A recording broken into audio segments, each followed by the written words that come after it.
जड़ कर्म चेतन बंधकारु कर्म के अवसान का, कह कर स्वरूप यथार्थ जग का जो किया उपकार है, उसके लिए जिन वाणी माँ को वंदना शत बार है, वंदना शत बार है, वंदना शत बार है।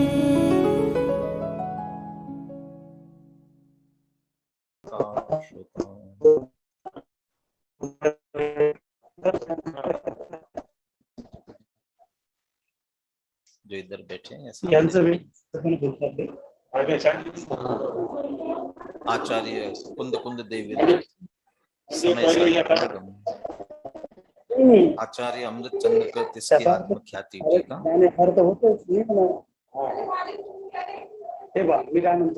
आध्यात्मिक पूज गुरुदेव श्री कांजी स्वामी, उनका कल जन्म दिवस है, लेकिन टोडरमल स्मारक में आज ही मनाया गया। समय सार उनके जीवन में क्या स्थान रखता है ये हम बहुत अच्छी तरह से जानते हैं। उनका जीवन परिवर्तन करने वाला ये ग्रंथ है, और ये ग्रंथ उन्हें प्राप्त हो करके 100 वर्ष पूर्ण हुए, और इसीलिए ये कहान समय सार संप्राप्ति शताब्दी वर्ष मनाया गया। और उसी अवसर पर अपन ने भी समय सार मूल से सार ग्रहण करने का प्रयास कर रहे हैं, और बंद अधिकार तक अपन पहुंचे हुए हैं। और समय सार का मतलब आचार्य कुंद कुंद देव द्वारा विरचित प्राकृत गाथाएं और अमृतचंद्र आचार्य की संस्कृत टीका, ये दोनों को मिलकर के समय सार कहा जाता है। समय सार कहते ही ये टीका सहित ही है। गुरुदेव श्री ने इस ग्रंथ पर भरी सभा में 19 बार प्रवचन किए, यानी उनके नित्य क्रम के प्रवचन में एक समय तो समय सार, और वो भी सुबह सुबह के समय में समय सार कंटिन्यू चलता था। 415 का था पूरा हुआ, और फिर प्रारंभ से पूर्ण केलेला आहे। किती वेळ नवा समय सारा है नहीं, उससे पहले जयचंद जी छाबड़ा के मंगलाचरण है ना, वहां से फिर पुनः प्रारंभ होता था। एक समय समय सार की चर्चा, समझ लीजिए, एक तो जीवन परिवर्तन हुआ, और दूसरा यही तो जीवन है, उसी का चिंतन मनन निरंतर चलते रहना चाहिए। और उसी पर अपन आत्मख्याति टीका सहित मूल से अपन लेने का, ग्रहण करने का, सार ग्रहण करने का प्रयास कर रहे हैं। बंद अधिकार में अभी चर्चा ये चल रही है, जिनके मान्यता है कर्तापने का अहंकार है। कर्तापने का अहंकार, मैं पर का करता हूं, इतना ही नहीं है, पर मेरा करे, पर करता है, ये भी कर्तापने का ही अहंकार है, या कर्तृत्व संबंधी भूल है। और ये भूल जिनके अंदर है उन्हें निश्चित रूप से कर्म का बंध होता है, बंध अधिकार है ना, तो ये कर्तापने की क्या कर्तापना पड़ा रहता है। तो चार चीजों को मुख्य लेकर के बात चल कर रहे हैं, जीवन मरण सुख और दुख। तो फिर करते हैं ना कि नहीं कर सकते हैं, क्योंकि हर एक का जो अपना अपना जीवन मरण सुख दुख होना है, वो कैसे होता है, कैसे होना चाहिए, होता कैसे है, अपने अपने कर्म के उदय के अनुसार होता। कर्म के उदय को रखते हुए ये बात सामने रख रहे हैं। और इसके पीछे उद्देश्य, यदि मैं करता हूं या मेरा कोई दूसरा करता है, मैं दूसरे का करता हूं, दूसरा मेरा करता है, तो इसमें दो बातें खड़ी होती हैं। मेरे में या तो अभिमान आता है या दीनता आती। मैं पर का करता हूं तो अभिमान खड़ा हो जाता है, और पर मेरा करता है तो दीनता आ जाती है। और दूसरा करता है ये मानते हैं तो फिर उनके प्रति राग द्वेष होता है। तो अपने में दीनता या अभिमान की उत्पत्ति और दूसरों के प्रति राग द्वेष की उत्पत्ति होती है। और ऐसी मान्यता से कुछ होने वाला नहीं है, इसीलिए तो विपरीत मान्यता है, मिथ्यात्व है, अज्ञान है। इसी बात की चर्चा जो चार बातों को लेकर के हुई, उसका उपसंहार करते हुए अमृतचंद्र आचार्य ने जो दो कलश लिखे, 168 और 169 मूल कलशों की चर्चा अपन ने कल की थी। आज बनारसी दास जी का भावानुवाद और इस पर पंडित जयचंद जी छाबड़ा का भावार्थ, इस पर अपन विशेष चर्चा करेंगे। जिन कलशों पर अपने को भावानुवाद पढ़ना है, पहले उन कलशों का पाठ करते हैं पद्यानुवाद के साथ में, ताकि विषय ख्याल में आए, फिर अपन भावानुवाद की तरफ चलेंगे। बोलिए। सर्वं सदैव नियतं भवति स्वकीय कर्मोदयान्मरण जीवित दुःख सौख्यम् अज्ञानमेतदिह यत्तु परः परस्य कुर्यात् पुमान् मरण जीवित दुःख सौख्यम् अज्ञानमेतदधिगम्य परात् परस्य पश्यन्ति ये मरण जीवित दुःख सौख्यम् कर्माण्यहङ्कृतरसेन चिकीर्षवस्ते मिथ्यादृशो नियतमात्महनो भवन्ति जीवन मरण अर दुख सुख सब प्राणियों के सदा ही अपने कर्म के उदय के अनुसार ही हो नियम से करे कोई किसी के जीवन मरण अर दुख सुख विविध भूलों से भरी यह मान्यता अज्ञान है करे कोई किसी के जीवन मरण अर दुख सुख मानते हैं जो पुरुष अज्ञानमय इस बात को कर्तृत्व रस से लबालब है अहंकारी वे पुरुष भव भव भ्रमे मिथ्यामति हर आत्मघाती वे पुरुष। कर्तृत्व रस से लबालब है अहंकारी वे पुरुष भव भव भ्रमे मिथ्यामति और आत्मघाती वे पुरुष। अपना स्वयं का है, माने दूसरों का कुछ नहीं कर सकते हैं, न बचा सकते हैं न मार सकते हैं, लेकिन ऐसी मान्यता से अपना स्वयं का घात, स्वयं के परिणामों का, स्वयं की मान्यता का, स्वयं का घात जरूर करते हैं। आत्मघाती वे पुरुष। एक एक छंद बनारस दास जी का अपन पढ़ते हैं, और सुनील जी आज जुड़े हैं हमसे, सुनील जी से सुनते हैं बनारस दास जी के भावानुवाद में से पहले छंद का भावानुवाद सुनते हैं। तीहू लोक माही तीहू काल सब जीवनी को पूरब करम उदय आई रस देतु है। को दीर्घाऊ धरे को अल्पाऊ मारे, को दुखी को सुखी को समचेतु है।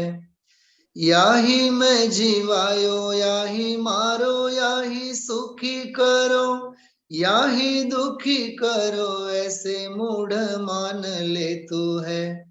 याही अहम बुद्धि सोन विन से भरम भूल, यह है मिथ्या धर्म कर्म बंध हेतु है। बंध अधिकार चल रहा है ना, इसलिए कर्म बंध हेतु, कर्म बंध का जो हेतु है उसकी बात करते हुए कह रहे हैं। पहले पंक्ति का मैं अर्थ करता हूं और पूछूंगा क्या ये बात सही है। बात सही है, सोचना। तिहू लोक माही तिहू काल सब जीवनी को, पूरब कर्म उदय आई रस देतु है। तीन लोक में सब जीवों के, तीनों काल, तीन लोक तीन काल में जितने जीव हैं उन सब जीवों को पूर्व कर्म उदय में आकर के रस देता है, माने फल देता है। और जिन्हें फल देता है उन्हें उन फल को भोगना पड़ता है। ये तथ्य सही है, बराबर, पक्का, ठीक है। हा? मेरा प्रश्न है, सब जीवन ही कौन, सारे जीव, तो सारे जीव माने कौन कौन आ गए इसमें? हाँ जी, निगोद से लेकर सिद्ध तक सब जीव आ गए ना। तो सब जीवों को कर्म फल देता है, ऐसा कैसे?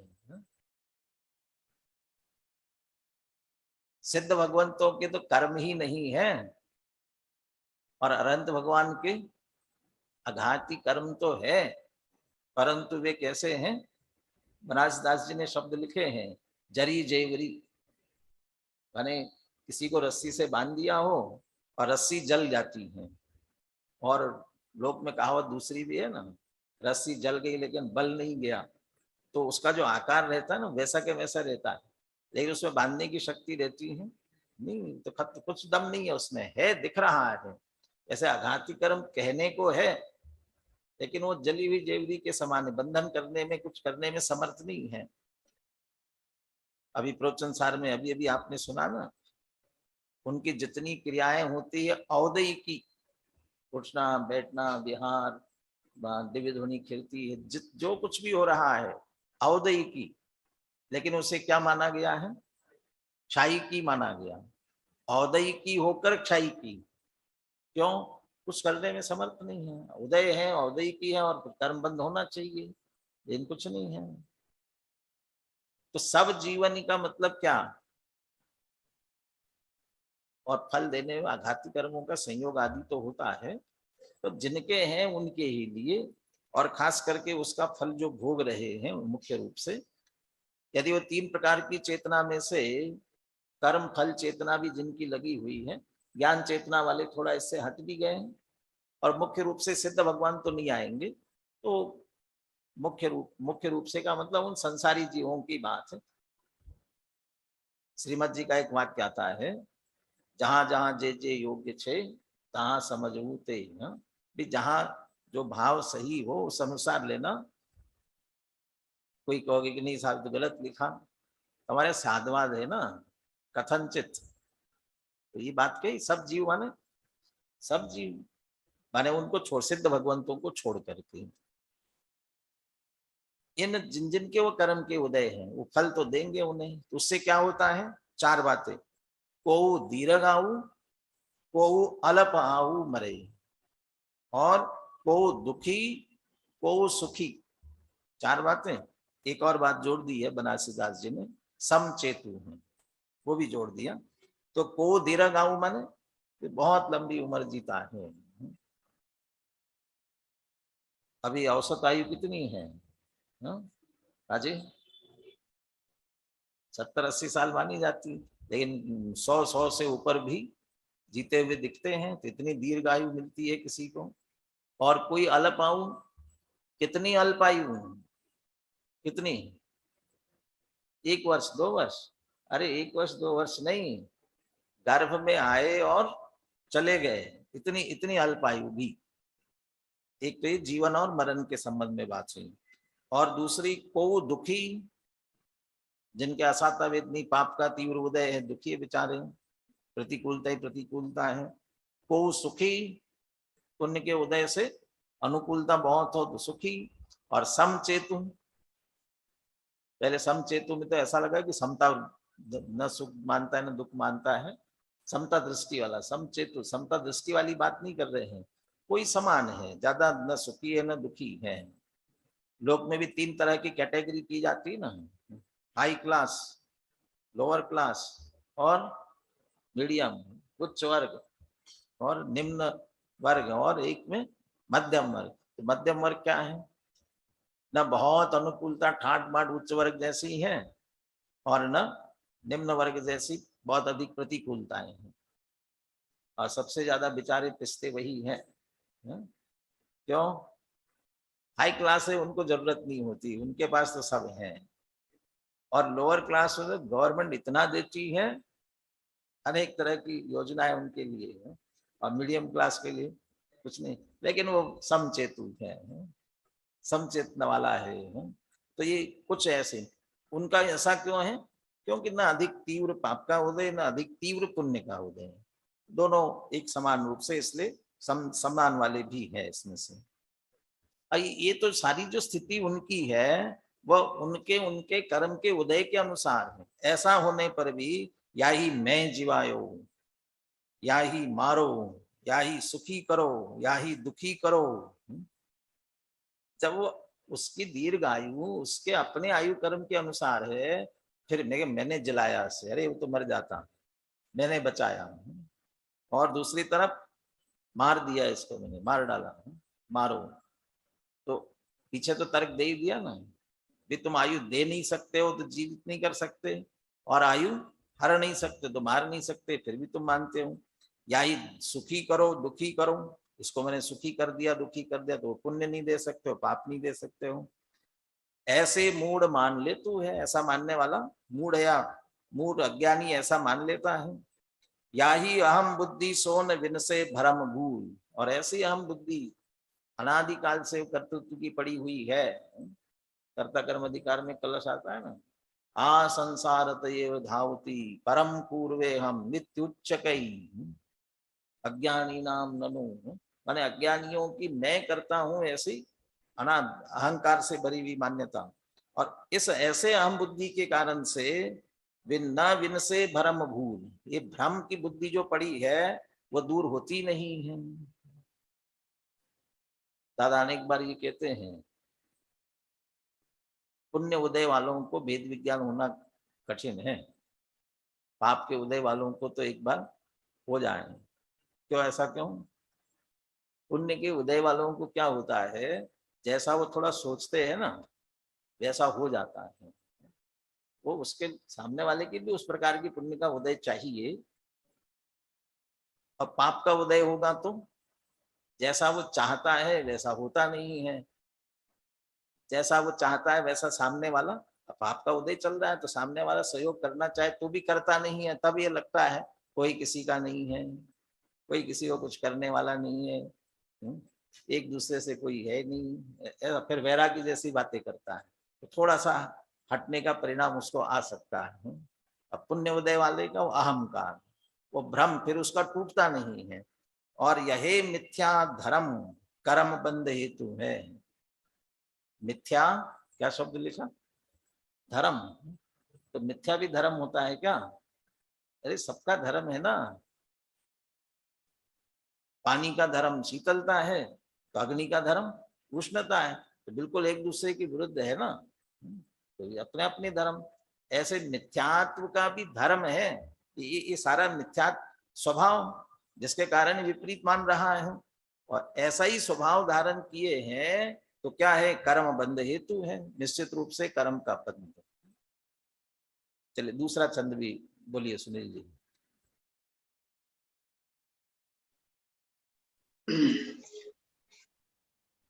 जहाँ लो जगत बच्चन ऊपर के करो, निवासी जीव जगत में सबे इसी के साथ में तो था। असहाय को, सबे असहाय को अच्छा, मूल काहू नाटक को समय न सार सुन लिया ना, धनी इसलिए आगे है। पीछे हो गए। जैसी जैसी जहाँ पूरब लो जगत के करम निवासी, सत्ता बांधी जिन, तैसी उदय में सुनील अवस्थाई जी की आवाज नहीं आ रही थी। बनी है।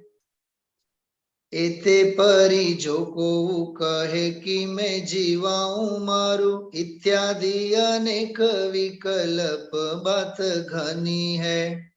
सो तो अहम बुद्धि सौ विकल भयो हूँ काल, डोले निज आत्म सकति तीन हनी है। पर एक बार और बोलना पड़ेगा, 4 पंक्तियां हम नहीं सुन पाए। जी जी। जहाँ लो जगत के निवासी जीव जगत में सबे असहाय को काहू को न धनी है।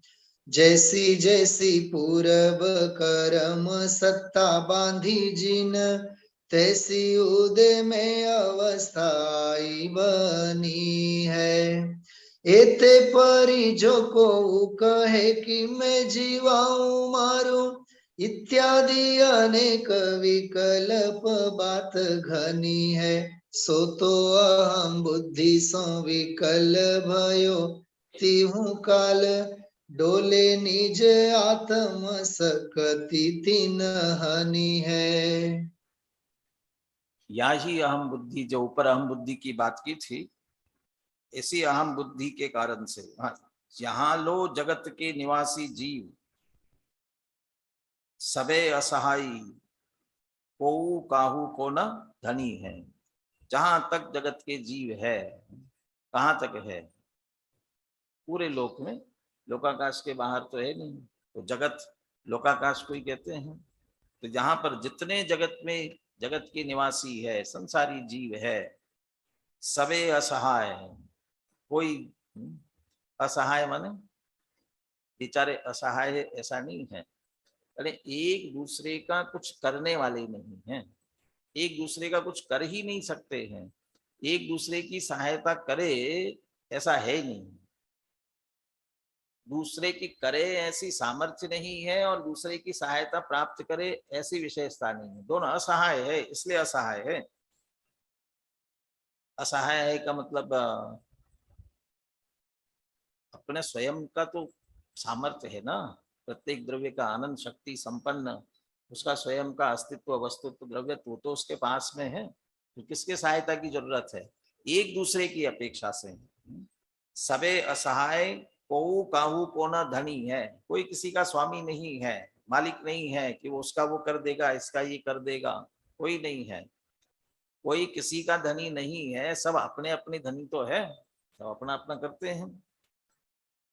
जैसी जैसी पूरब कर्म सत्ता बांधी जिन, तैसी उदय में अवस्था आई बनी है। जैसे पूर्व में कर्म बांधी होगी, जैसी जैसी पूरब कर्म सत्ता बांधी यानी बंधी है और अभी सत्ता में पड़ी हुई है, और फिर क्रमशः उदय में आती, उसका काल पूरा होने पर अवस्था, तैसी उदय में अवस्था आई बनी है। उदय में आने पर उस प्रकार की अवस्था बनती है। पाप किया हो तो पाप के उदय से प्रतिकूलताएं होंगी, पुण्य किया हो पुण्य के उदय से अनुकूलताएं होंगी। एते परी जो को कहे कि मैं जीवाऊं मारूं, ऐसा होने पर भी कोई ये कहता है मैं इसे बचा लूंगा, मैं इसे मार लूंगा, ऐसा जीवाऊं मारूं, ये क्या करता है?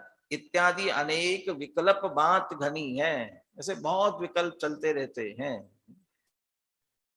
मैं मारने के संबंध में कहा था ना, वो मारना माने जान से मारने वाली ही बात नहीं है, तकलीफ देना, तो दुखी वाली बात भी आई गई है ना, तो मैं इसको अच्छा मजा चखाऊंगा, ऐसा परिणाम आया, तो दुखी करूंगा, ये जो भाव चल रहे हैं, या अरे बेचारा बहुत दुखी हो रहा है, मैं उसकी हेल्प करूंगा, मैं उसको सहयोग करूंगा, मैं उसको सुखी कर दूंगा, इसमें ऐसी जो माने अनेक विकल्प बात घनी है, बहुत सारे विकल्प चलते ही रहते हैं हमारे निरंतर अंदर में।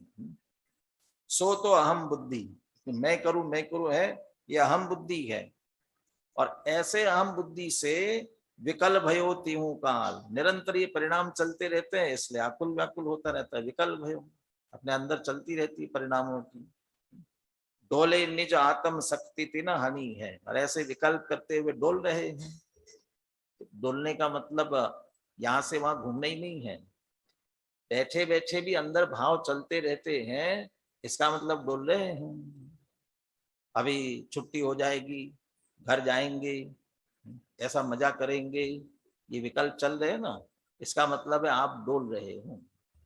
यहाँ बैठे हो और अपने घर पर डोल रहे हो, तो ये भी डोलना है, चित्त का डोलना है। डोले निज, और ऐसा डोलते हुए निज आत्म शक्ति तिन हनी है, और अपनी आत्म शक्ति का वे हनन कर रहे हैं, क्षीण कर रहे हैं, व्यर्थ जा रही है अपनी शक्ति। लोक में एक बात कहते हैं ना, दूसरे की निंदा में जितना हम समय लगा रहे हैं, उतना हम अपनी उन्नति में लगावे तो अपनी कितनी उन्नति कर सकते हैं। इसका अर्थ क्या है? इसका अर्थ ये है, अधिकतर लोग अपनी उन्नति की बात न सोच करके दूसरों की निंदा समझो, हानि करने में, इसे ऐसा कर दूंगा वैसा कर दूंगा, इसी में लगे रहते। तो अपनी जितनी सामर्थ्य वो तो उतनी है, और उसमें हमने व्यर्थ कर दी, तो आत्म शक्ति हानि है। अकलंक स्तोत्र है ना, स्वरूप संबोधन अकलंक स्तोत्र, परमानंद स्तोत्र, बहुत अच्छा श्लोक आता है। उत्तमा स्वात्म चिंता स्यात्, मोह चिंता च मध्यमा, अधमा काम चिंता स्यात्, पर चिंता अधमा अधमा। सर्वोत्कृष्ट चिंतन अपने संबंध में, लेकिन अपने अपने संबंध में कौन सोचता है? यद्यपि ये अपने परिणाम है, इसलिए अपना ही स्वार्थी जगत में कहा तो जाता है, लेकिन वो स्वार्थ जो है ना, वो राग द्वेष से भरा हुआ है।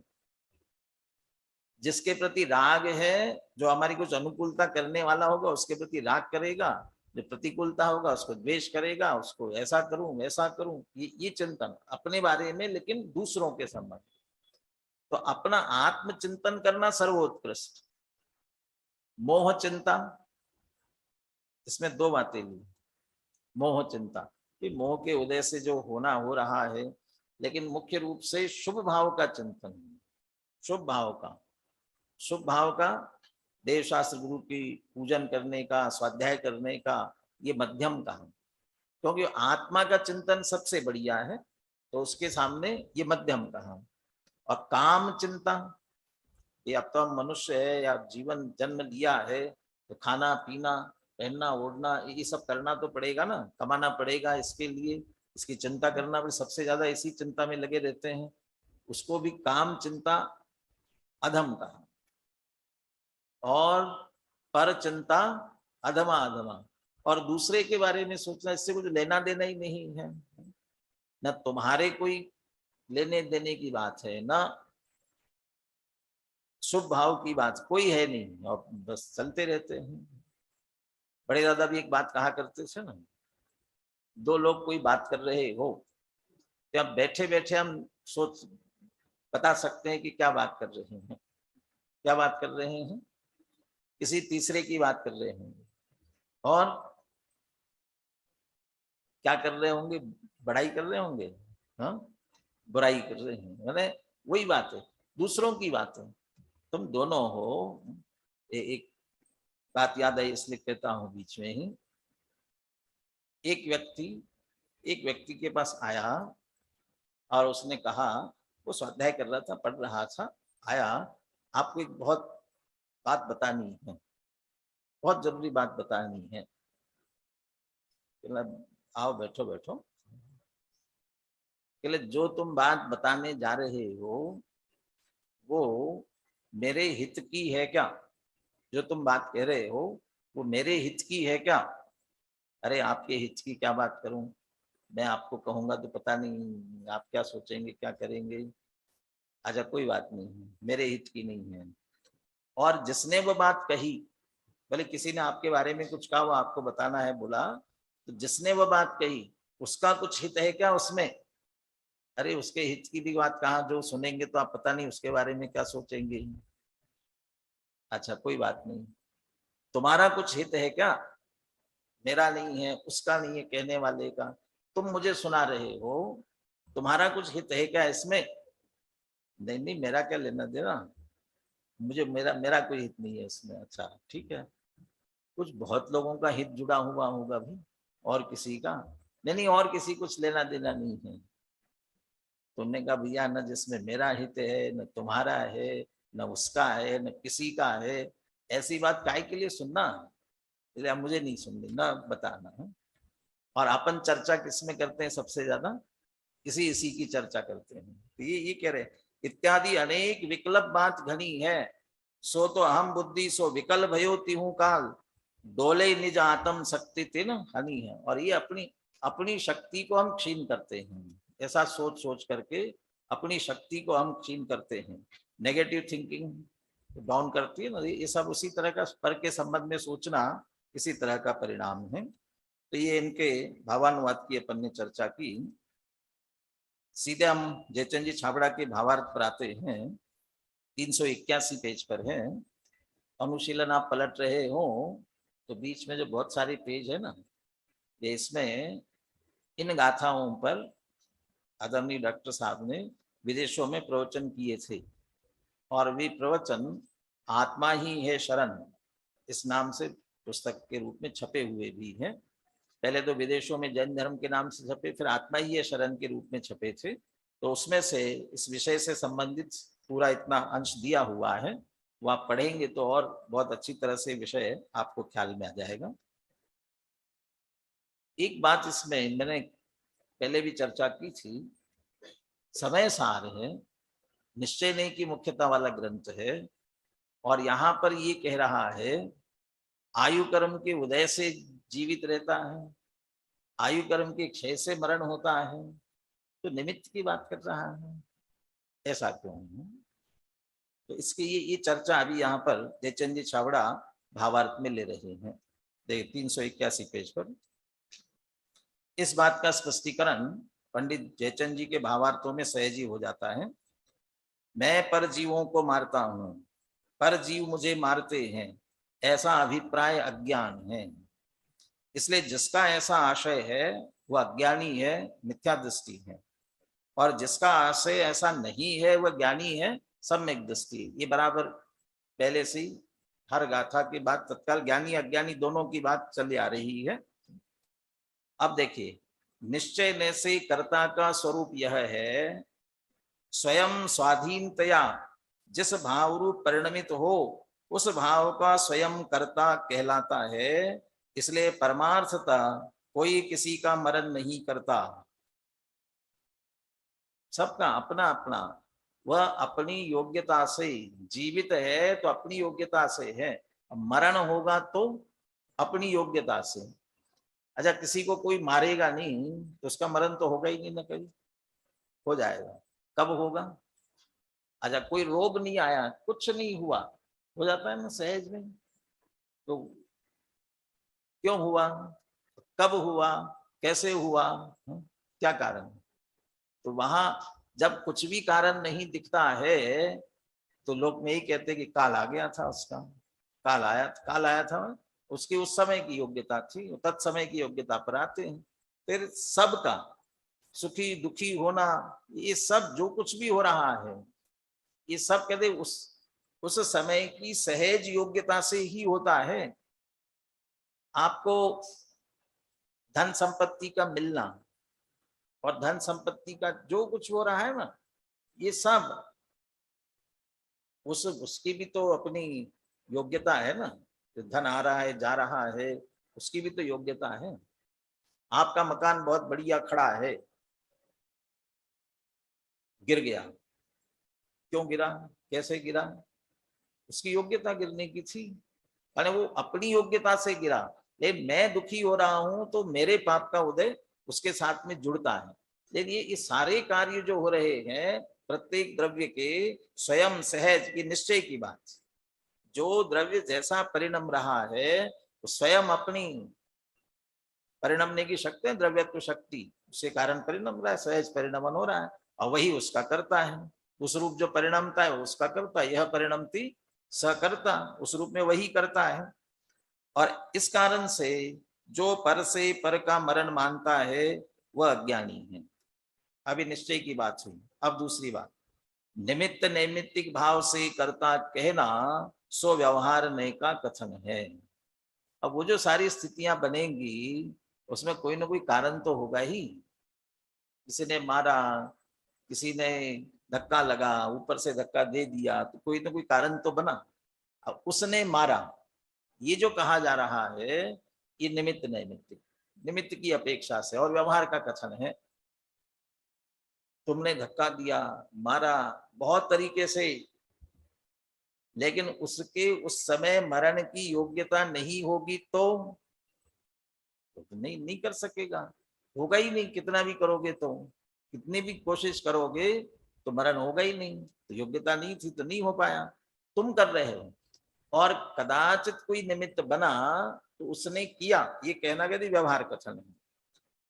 उसे यथार्थतया मानना सो सम्यक ज्ञान है। उसे यथार्थतया मानना माने किसे? निश्चय से तो अपनी योग्यता से होता है, दूसरा किसी ने किया, कदाचित निमित्त बना, तो निमित्त नैमित्तिक कथन से उसने किया, ये व्यवहार से कहा जाता है। तो ये निश्चय की बात, व्यवहार की बात, दोनों को बराबर समझना ये सम्यक ज्ञान है। ऐसा नहीं कि यहाँ कहा है कर्म के उदय से होता है, तो कर्म भी तो परद्रव्य है ना। तो एक द्रव्य दूसरे द्रव्य का कर्ता नहीं है, ये बात कहाँ रही? कर्म ने किया, उस व्यक्ति ने नहीं किया, कर्म ने किया, तो कर्म भी तो परद्रव्य है। ये व्यवहार का कथन है। और इस व्यवहार के कथन को बीच में क्यों लाए हैं?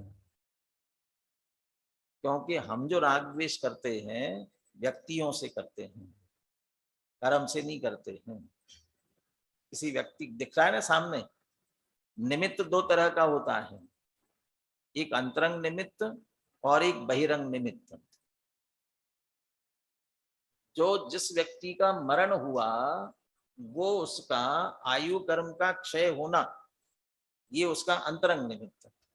और आजकल समझ लो इलाज करते करते हुआ तो क्या कहते हैं, डॉक्टर ने लापरवाही की, कदाचित की होगी, गलत इंजेक्शन लगा दिया, तो वो बहिरंग निमित्त। फिर उसके ऊपर लड़ने जाते हैं। ये बहिरंग निमित्त दिखता है और इसलिए उसके साथ हम राग द्वेष करते हैं। और कोई अच्छा हुआ, किसी डॉक्टर ने, हमारा आयु का उदय था तो हम बच गए, और वो डॉक्टर कारण बन जाता है, उसका हम प्रशंसा करने लगते हैं, उससे राग करते हैं, वो दिख रहा है, लेकिन आयु कर्म दिखता नहीं है। तो यहाँ जीवों के प्रति जो हम राग द्वेष करते हैं, व्यक्तियों के प्रति राग द्वेष करते हैं, वो बहिरंग निमित्त से हमारी चित्त को छुड़ाने के लिए ये अंतरंग निमित्त को बीच में रखा है। लेकिन इसका अर्थ ये नहीं समझ लेना ये कर्म ये कराते हैं। इसलिए पहला वाक्य जयचंद जी छाबड़ा ने लिखा, स्वाधीनतया अपनी योग्यता से होता है, ये बात सत्य है। टोडरमल जी ने एक और बात लिखी है, जो कुछ भी अपना अच्छा बुरा होता है अपने अपने कर्म के अनुसार होता है, इसलिए दूसरों से राग द्वेष करना ठीक नहीं है।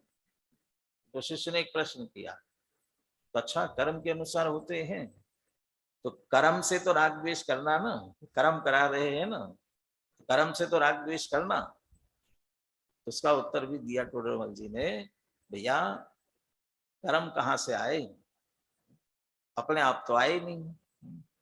अब तुम कर्म को दोष दे रहे हो, कर्म से राग द्वेष कर रहे हो, कर्म अपने आप नहीं आए हैं, तुम्हारे बिना बुलाए नहीं आए हैं, तुमने ही ऐसे परिणाम किए थे इसलिए आए हैं, अब वो फल दे रहे हैं, इसलिए उनको भी मत दोष दो।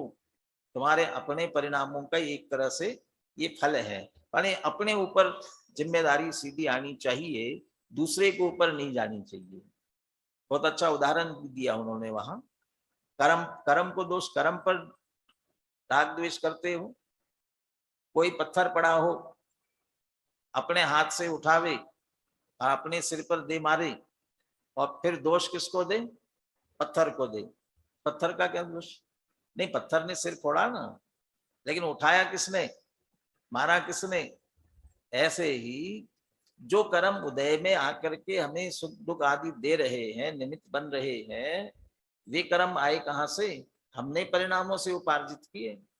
पहले कहा ना, स्व परिणाम रही उपार्जमानत्वात्, अपने ही परिमाणों से उपार्जित है। हमारी परिणाम ही कारण है, दूसरा कोई कारण नहीं। और कर्म भी वास्तव में कारण नहीं है, अपनी योग्यता से होता है।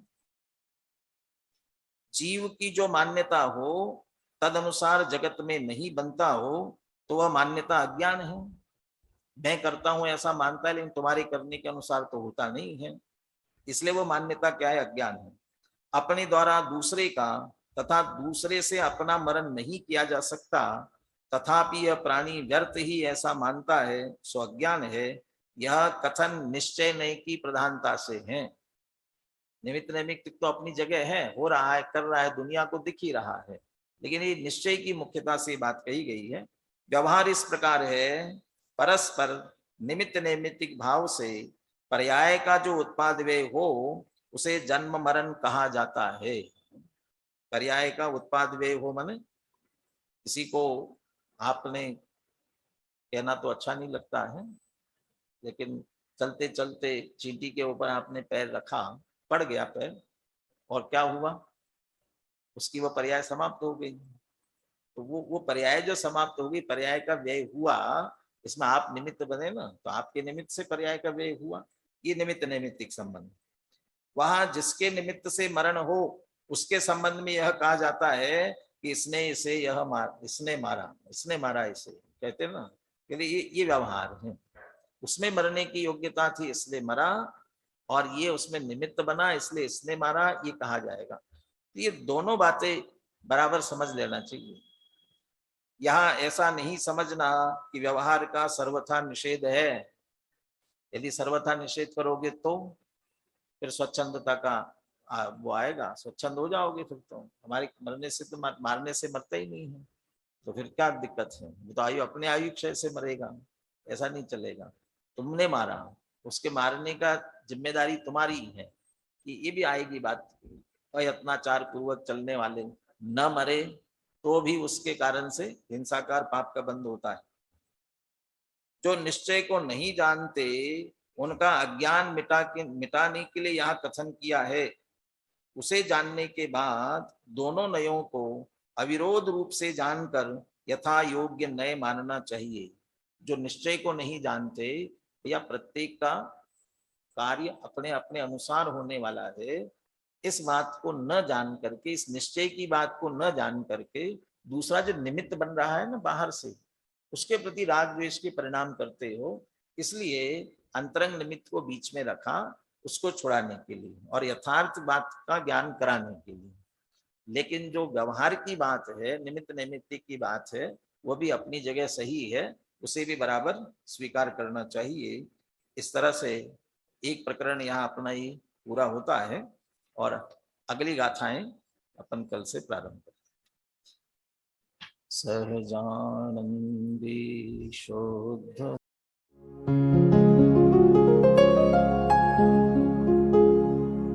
निज निधि निज में बताए, यह अनंत उपकार है उसके लिए जिन वाणी माँ को वंदना शत बार है, वंदना शत बार है, वंदना शत बार है।